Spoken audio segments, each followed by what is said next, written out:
நயினார் பாளையத்தில் கழிவுநீர் சுத்திகரிப்பு நிலையம் பணியை தடை செய்ய கோரி பொதுமக்கள் சாலை மறியல் போராட்டத்தில் ஈடுபட்டுள்ளனர்.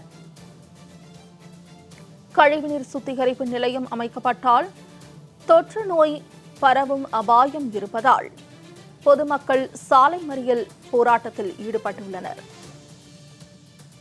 100க்கும் மேற்பட்ட பொதுமக்கள் சாலை மறியல் போராட்டத்தில் ஈடுபட்டுள்ளதால் கடும் போக்குவரத்து நெரிசல் ஏற்பட்டுள்ளது. அரவிந்தன் இதுகுறித்த தகவல்களை செய்தியாளர் அரவிந்தன் வழங்க கேட்கலாம்.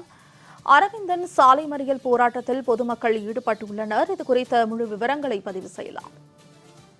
வணக்கம் மோனிஷா. கள்ளக்குறிச்சி மாவட்டம் சின்னசேலம் ஊராட்சி ஒன்றியத்துக்கு உட்படுத்த இந்த நைனாபாளையம் கிராமம். இந்த நைனாபாளையம் கிராமத்தில் பாத்தீங்கன்னா கடந்த 7ஆம் மாதம் ஒரு தீர்மானம் போடப்பட்டு மனித கழிவு சுத்திகரிப்பு நிலையம் அமைப்பதாக கூறப்படுகிறது. அதற்கு பணிகளை கடந்த ஒரு 10 நாட்கள் முன்பு தொடங்கி நடைபெற்று வருகிறது. இது சம்பந்தமாக அந்த நைனாபாளையம் பகுதியை சேர்ந்த பொதுமக்கள் கடந்த ஒரு வாரத்துக்கு மேலாக பிடிஓ, கலெக்டர் என அனைத்து அரசு அதிகாரிகளுக்கும் நேர்மையான முறையில் மனு அளித்து நடவடிக்கை எடுக்க கூறியிருக்கார்கள். ஆனால் எந்த நடவடிக்கையும் அரசு அதிகாரிகள் எடுக்காதனாலேயே பணி தொடர்ந்து நடைபெற்று வருவதால் பொதுமக்கள் அதனை கண்டித்து சுமார் 200க்கும் மேற்பட்டோர் சிதம்பரம் சேலம் தேசிய நெடுஞ்சாலையில் சுமார் 1 மணி நேரத்திற்கு மேலாக சாலை மறியல் போராட்டத்தில் ஈடுபட்டனர். பேச்சுவார்த்தைக்கு வந்த கள்ளக்குறிச்சி எம்எல்ஏ வந்தார். அதை பார்த்தீங்கன்னா கள்ளக்குறிச்சி டிஎஸ்பி தலைமையில பேச்சுவார்த்தை நடத்தினாங்க. பிடிஓவும் சம்பாரத்துக்கு வந்தாங்க. அனைவரும் பேச்சுவார்த்தை நடத்தினாலும் தற்காலிகமா பணியை நிறுத்துறோம், ஆனா இந்த திட்டத்தை ரத்து செய்ய முடியாது, இது மேலதிகாரி கலெக்டர் தான் நடவடிக்கை எடுக்கணும்னு கூறினாங்க.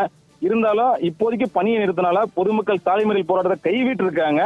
இருப்பினும் இது நிரந்தரமாக தடை செய்ய வேண்டும். ஏனென்றால் மனித கழிவு சுத்திகரிப்பு நிலையம் அமைக்கப்பட்டால் ஊர் முழுவதும் அடிக்கடி வாகனங்கள் வரும் விபத்து ஏற்படும். அதுமளவில் தொற்று நோய் பரவும் அபாயம் உள்ளதாகவும் பொதுமக்கள் இந்த ஒற்றை கோரிக்கையை வைத்து தடை செய்ய வேண்டும், சுத்திகரிப்பு நிலையத்தை திட்டத்தை ரத்து செய்ய வேண்டும் அரசு என்ற கோரிக்கை சாலை மறியலில் ஈடுபட்டாங்க. இந்த திட்டத்தை அரசு ரத்து செய்ய வேண்டால் மிகப்பெரிய போராட்டம் நடத்துவோம் என்று நைனாபாளையம் பொதுமக்கள் கூறி வருகின்றனர். அரவிந்தன், தகவல்களுக்கு நன்றி.